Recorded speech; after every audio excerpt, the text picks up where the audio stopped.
Hello everyone, कैसे हैं आप सब। आई होप कि आप सब ठीक होंगे। तो मैं पुनीत चंद स्वागत करता हूं आपका अपने यूट्यूब चैनल एसपीएस में। तो आज हम आपके लिए लेकर आए हैं प्रैक्टिस सेट का सेकंड लेक्चर या सेकंड प्रैक्टिस सेट बोलें।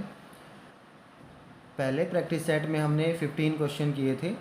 तो आज देखते हैं हम कितने क्वेश्चन कर पाते हैं। तो जो फास्ट हमारा प्रोसीजर है, तो फास्ट क्वेश्चन करने की ट्राई करेंगे। आप भी पहले वीडियो को पॉज करें और देखें कि आपको कितना टाइम लग रहा है क्वेश्चन करने में, और फिर हमारा सॉल्यूशन देखें। तो जो भी प्रॉब्लम होगी वो अब सॉल्व हो जाएंगी। जो हमने कॉन्सेप्ट वाइज किया था पहला, जो हमने 10 वीडियो बनाए हैं प्रॉफिट एंड लॉस के, इससे पहले हमने परसेंटेज किया था। तो मैथ के सारे टॉपिक एक दूसरे से रिलेटेड होते हैं।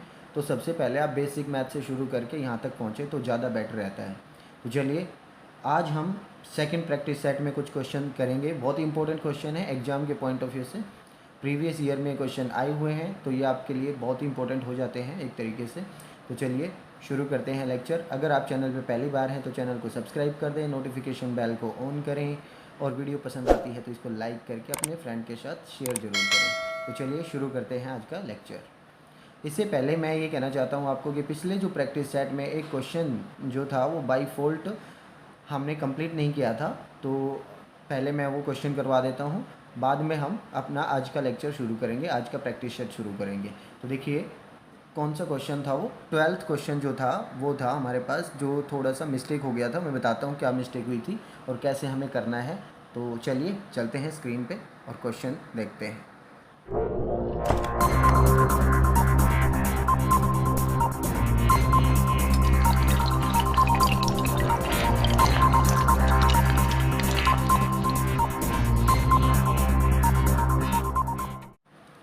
तो देखिए ये जो 12th क्वेश्चन है ये था हमारे पास कल, जिसमें क्या बोला गया है, एक दुकानदार किसी वस्तु को 450 रुपये पर बेचने पर जितनी हानि उठाता है उससे दुगना लाभ उस वस्तु को 900 रुपये में बेचने से कमाता है।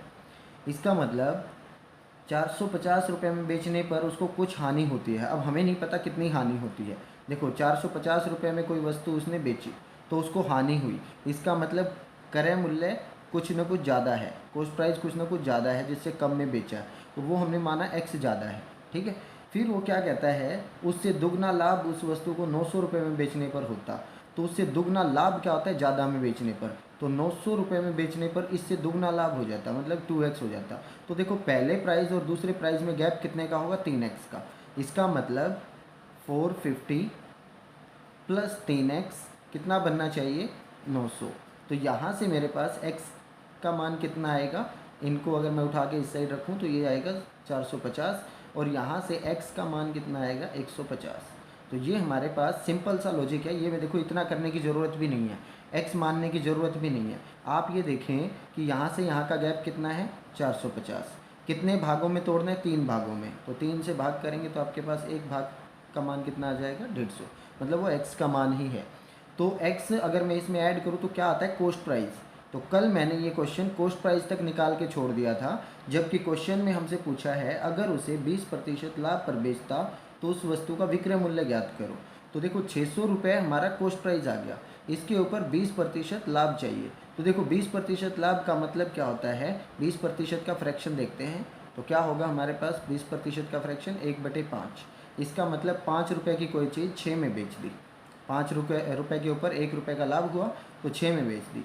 अब 5 नहीं दे रखा है, क्वेश्चन ने कह रखा है 600, तो कितना मल्टीपल होगा, 120 मल्टीपल होगा, 600 बनेगा। तो वैसे ही 6 का भी 120 मल्टीपल कितना होगा, 720 होगा। अब 720 हमारे ऑप्शन में नहीं है, तो हम क्या बोलेंगे, इनमें से कोई नहीं हमारा राइट आंसर रहेगा। तो इस तरीके से क्वेश्चन करना था। तो चलिए, कल जो मिस्टेक हुई थी वो आज हमने क्लियर की है, तो आप इससे कंफर्म ज़रूर करें। पिछले क्वेश्चन में जो पिछले प्रैक्टिस सेट में जो 1-2 बच्चे ने मेंशन किया था, तो मैंने इसीलिए सोचा कि करवाना अच्छी बात है। तो चलिए नेक्स्ट जो आज का प्रैक्टिस सेट है वो हम शुरू करते हैं।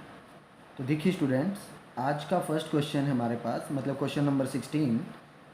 कुछ टॉफ़ियाँ 10 रुपये में 11 के भाव से तथा उतनी ही टॉफ़ियाँ 10 रुपये में 9 के भाव से खरीदी गई।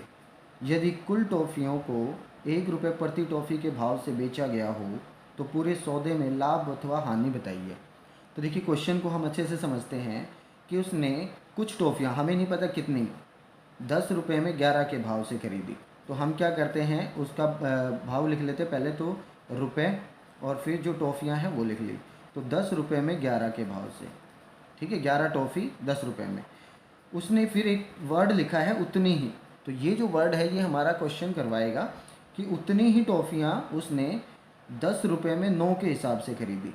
तो 10 रुपये में 9 के हिसाब से, लेकिन क्वेश्चन क्या कहता है, टॉफ़ियों की संख्या सेम थी, उतनी ही। तो मैं पहले सेम बनाता हूँ। तो देखिए ये अगर मैं 9 से मल्टीप्लाई करूँ, इसको 11 से करूँ, तो ये सेम हो जाएंगे। तो ध्यान से देखते हैं कि क्या मेरे पास बन के आता है। तो हम लिखते हैं रुपए हो जाएंगे और फिर टॉफ़ियाँ हो जाएंगी। तो अब हमारे पास कितनी बनी, 9 से गुना करने के बाद 90 टॉफ़ियाँ 99 रुपये में, और यहाँ पे भी 110 टॉफ़ियाँ 99 रुपये, 99 टॉफ़ियाँ 110 रुपये में। तो टोटल रुपए कितने लगे अपने, 200। टॉफ़ियाँ कितनी आई, 198। अब क्वेश्चन क्या कह रहा है कि प्रत्येक टॉफ़ी को 1 रुपये में बेचा। तो टॉफ़ियाँ कितनी थी, 198। तो इसका मतलब उसने 198 रुपये में ही बेच दिया। तो देखो खरीदी कितने में थी, 200 में, 198 में बेच दिया, तो हानि हो गई 2 रुपये की। किसके ऊपर होती है, कॉस्ट प्राइस पे। तो 200 गुना में 100, तो ये हमारे पास बन के आई 1%। ये पूरा कैंसिल हो जाएगा। तो हमारे पास क्या आया, 1% लॉस हो गए। तो 1% हमारे पास क्या है, हानि। तो ये इसका पहला आंसर होगा। तो आई होप कि आपको समझ में आया। उसने एक वर्ड लिखा है उतनी ही टॉफ़ियाँ, तो उससे हमें पता चलेगा कि टॉफ़ियों की संख्या हमें बराबर करनी है। तो हम बराबर कर लेंगे, फिर देखेंगे कितने रुपए में कितनी टॉफ़ियाँ आई, फिर हमें पता चल जाएगा कि हमने बेचे कितने में है, और उसके हिसाब से हमारे लाभ या हानि हमें पता चलेगा। तो चलिए नेक्स्ट क्वेश्चन देखते हैं। देखिए नेक्स्ट क्वेश्चन है हमारा, कहता है एक दुकानदार 11 नींबू 10 रुपये में खरीद कर 11 रुपये में 10 नींबू बेच देता है। देखो क्वेश्चन की लैंग्वेज समझो, हम रुपए एक साइड लिखेंगे ताकि हमको अच्छे से समझ में आए, और जो नींबू हैं वो हम एक तरफ लिखेंगे, ठीक है। तो 10 रुपये में उसने 11 नींबू खरीदे हैं, ठीक है। तो ये हमारे पास कॉस्ट प्राइस है। अब उसने क्या किया, 11 रुपये में 10 बेच दिए। इसका मतलब सेलिंग प्राइस क्या है, 11 रुपये में 10 नींबू बेच दिए। अब ऐसी कंडीशन में हमें वस्तुओं की संख्या बराबर करनी है। तो वस्तुओं की संख्या देखो, इसको मैं अगर 10 से गुणा कर दूं और इसको मैं 11 से गुणा कर दूं, तो वस्तुओं की संख्या बराबर हो जाएगी। तो देखते हैं कितने रुपए में क्या आया है। तो ये बना मेरे पास कॉस्ट प्राइस, हम फिर से लिखते हैं। तो कॉस्ट प्राइस हमारे पास बन के आया, कॉस्ट प्राइस बन के आया हमारे पास 100 रुपये में 110 नींबू उसने खरीदे, और उसने क्या किया, 121 रुपये में 110 नींबू बेच दिए। ये सेलिंग प्राइस है। तो देखो वस्तुएं तो सेम हो गई। अब हमारे पास कॉस्ट प्राइस और सेलिंग प्राइस में डिफरेंस नज़र आ रहा है 21 रुपये का। किस पे, 100 रुपये पे इंटू 100। तो ये क्या हो जाएगा हमारे पास, 21%, ठीक है। तो 21% हमारे पास क्या होगा, लाभ होगा। तो हमारा पहला आंसर होगा इसका 21% लाभ, ठीक है। तो इस तरीके से हम क्वेश्चन करेंगे। आई होप कि आपको समझ में आया है। चलिए नेक्स्ट क्वेश्चन करते हैं। तो देखिए नेक्स्ट क्वेश्चन हमारे पास क्वेश्चन नंबर 18 क्या कहता है, एक दुकानदार 1 रुपये में 2 की दर से कुछ नींबू खरीदता है, और उतने ही नींबू 2 रुपये में 1 की दर से खरीदता है, और उनको 3 रुपये में 3 की दर से बेच देता है। यदि व्यवसाय में उसको कितने प्रतिशत लाभ या हानि होगी। तो कुल व्यवसाय देखते हैं उसका क्या कुछ रहता है। देखो पहले हम क्या लिखेंगे, रुपए एक साइड, और जो आर्टिकल हैं या नींबू लिख लीजिएगा, कोई दिक्कत नहीं है। आर्टिकल वो उसने कैसे खरीदे, पहले खरीदे 1 रुपये में 2, तो 1 रुपये और 2 खरीदे उसने। फिर हम क्या करते हैं, 2 रुपये में 1 की दर से और ख़रीदता है। तो ये सारा कॉस्ट प्राइस आ रहा है हमारे पास, कॉस्ट प्राइस। अब सेलिंग प्राइस क्या है, 3 रुपये में 3 की दर से बेचता है, ऐसा, ठीक है। तो अब हमारे पास कुछ बच्चे क्या करते हैं कि इन दोनों को देखो, 3 नींबू आ गए, 3 रुपये में आ गए, और उसने उतना ही बेच दिया, तो कोई लाभ और हानि हुई ही नहीं उसको। लेकिन उसने एक बात बोली है कि नींबू की संख्या उसने बराबर खरीदी, ठीक है, नींबू की संख्या उसने बराबर खरीदी है। तो हम क्या करते हैं, यहाँ पे आर्टिकल जो हैं उनमें क्या बनाते हैं, हम सेम नंबर बनाते हैं। अब आपके दिमाग में ये आ रहा होगा कि सेम नंबर तो हम 2 2 बना सकते हैं, ठीक है, लेकिन आप ऐसा नंबर बनाइए जो तीनों का एलसीएम हो, मतलब 6 बनाने की कोशिश करो। क्यों, क्योंकि हमको बेचना भी तो उसी हिसाब से है, तो आप क्या करें, इन तीनों का एलसीएम लें और वो बनाएं। देखो इन तीनों का एलसीएम कितना आता है 6, तो मैं 6 बनाने की कोशिश करता हूँ। तो देखिए हमारे पास 6 अगर मैं इसको बनाऊंगा तो मैंने इसको किससे मल्टीप्लाई करना पड़ेगा 3 से, इसको किससे मल्टीप्लाई करना पड़ेगा 6 से, और इसको किससे मल्टीप्लाई करना पड़ेगा वो हम बाद में देखेंगे कि बराबर करना है मेरे को। देखो अब हम देखते हैं कॉस्ट प्राइस का क्या हिसाब बना हमारे पास। कॉस्ट प्राइस 3 रुपये में 6 आर्टिकल, मतलब 3 रुपये में 6 नींबू हमने खरीदे। यहाँ पे 12 रुपये में, यहाँ पे हमने 12 रुपये में 6 आर्टिकल खरीदे। ठीक है, तो कुल आर्टिकल मेरे पास कितने खरीदे गए, ये 15 रुपये में 12 आर्टिकल खरीदे गए। 12 आर्टिकल बेचना कैसे है, 3 रुपये में 3 के हिसाब से। तो देखो मुझे 12 आर्टिकल मिले तो 12 ही बेचने हैं, तो मैं इसको 12 बनाऊंगा तो 4 से मल्टीप्लाई करना पड़ेगा। तो ये बना कॉस्ट प्राइस। और अब आएगा सेलिंग प्राइस। तो सेलिंग प्राइस क्या आएगा अपना, 12 रुपये में 12 बेच दिए, 12 रुपये में 12 बेच दिए। तो आर्टिकल तो बराबर थे। अब हमारा कॉस्ट प्राइस और सेलिंग प्राइस देखो, 3 रुपये का फ़र्क आया है, मतलब कम में बेचा, इसका मतलब हानि हो गई। हानि किस पे होगी, कॉस्ट प्राइस पे। तो ये रेशो आया 1/5। 1/5 किसका होता है, जो फ्रैक्शन, वो 20% का। तो कितना आया हमारे पास, 20% लॉस हो गई हमें, 20% हानि हो गई। तो इस तरीके से हम क्वेश्चन सॉल्व करेंगे। आपको स्टेप बाय स्टेप इस टाइप के क्वेश्चन मैंने वहाँ पे भी करवाए थे, जो हमारा कॉन्सेप्ट वाइज हम चल रहे थे वहाँ पे भी, और यहाँ पे भी मैं 1 बाय 1 सारे टॉपिक को क्लियर कर रहे हैं। तो अच्छे से अगर आप करेंगे तो कोई दिक्कत नहीं आएगी। चलिए नेक्स्ट क्वेश्चन देखते हैं। देखिए नेक्स्ट क्वेश्चन है हमारे पास 19। एक व्यक्ति 100 प्याले 10 रुपये प्रति प्याले के हिसाब से खरीदता है। तो 100 प्याले खरीदे उसने, एक प्याले की कीमत क्या है, की कीमत 10 रुपये। तो 100 की कितनी हो जाएगी, हम 10 से गुणा कर देंगे तो 1000 रुपये। मतलब उसने 1000 रुपये में सारी वस्तुएं खरीदी, 1000 प्याले खरीदे। अब क्या कह रहा है कि 10 प्याले उसके टूट गए, बाकी कितने प्याले बचे, 99 बचे। उनको उसने 11 के हिसाब से बेच दिया। तो 11 के हिसाब से अगर बेचेंगे तो हमारे पास कितने बनने चाहिए थे, 1100, और उसमें से अगर हम मल्टीप्लाई करें तो ये आ जाएगा 9, और 99 एंड 9 कितना हो जाएगा हमारे पास, 108।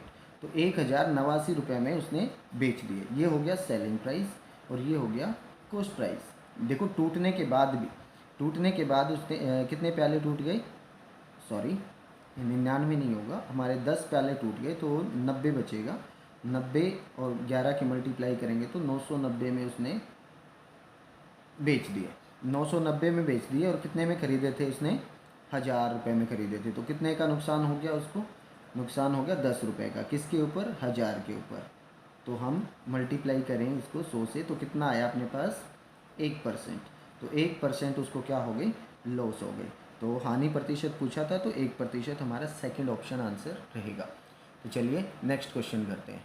तो देखिए स्टूडेंट्स नेक्स्ट क्वेश्चन है, एक व्यक्ति 12 वस्तुएं 12 रुपये में खरीद कर 1.25 प्रति वस्तु के भाव से बेच दी, तो सौदे में उसका प्रतिशत लाभ। तो सीधी सी बात है, 12 रुपये में 12 वस्तुएं खरीदेगा तो एक वस्तु का कॉस्ट प्राइस कितना हुआ, 1 रुपये, और उसने बेचा कितने में है, 1.25 में। तो ये 0.25 जो है उसका लाभ ही हो गया, कितने के ऊपर, 1 के ऊपर, इंटू 100। तो अगर मल्टीप्लाई करेंगे तो कितना आ गया, 25%। तो ये तो सिंपल सा लॉजिकल क्वेश्चन था, इतना ज़्यादा था नहीं कुछ इसमें।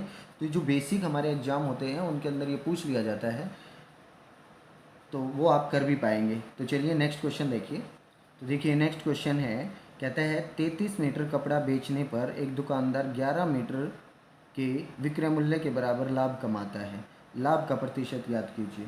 तो देखो सिंपल सी बात है, उसने क्या किया, एक मीटर कपड़े का विक्रय मूल्य मान लेता हूँ मैं, सेलिंग प्राइस ऑफ 1 मीटर कितना होगा, 1 रुपये, 1 रुपये माना। तो देखो 33 मीटर उसने बेचा, तो 33 मीटर कपड़े का जो सेलिंग प्राइस है वो कितना है, 33 रुपये है। ठीक है, 33 मीटर कपड़ा बेचने पर उसको 11 मीटर का लाभ हुआ है। तो देखो लाभ कितना हुआ उसको, 11 रुपये।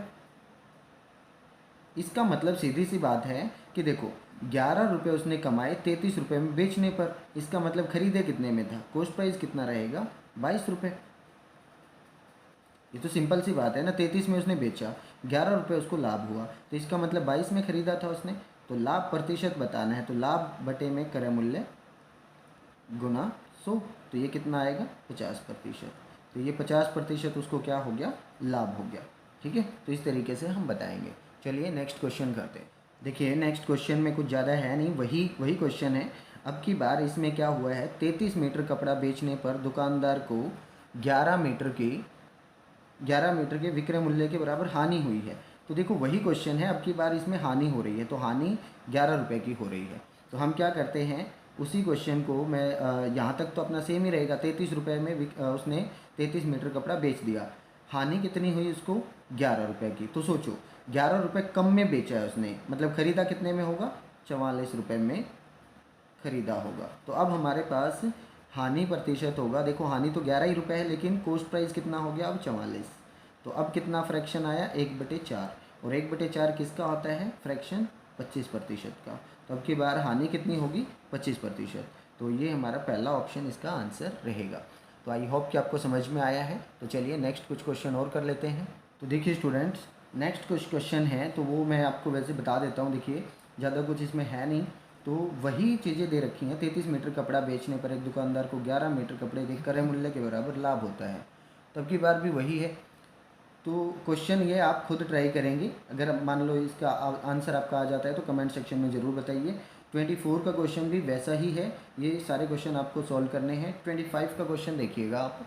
तो 25 का क्वेश्चन हम करते हैं, 15 वस्तुओं का क्रय मूल्य 10 वस्तुओं के विक्रय मूल्य के बराबर है।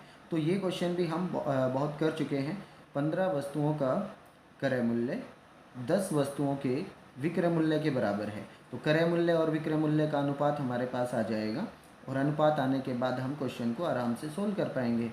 तो देखो 5 से ही कट जाएगा, ये आएगा 2 और ये आएगा 3।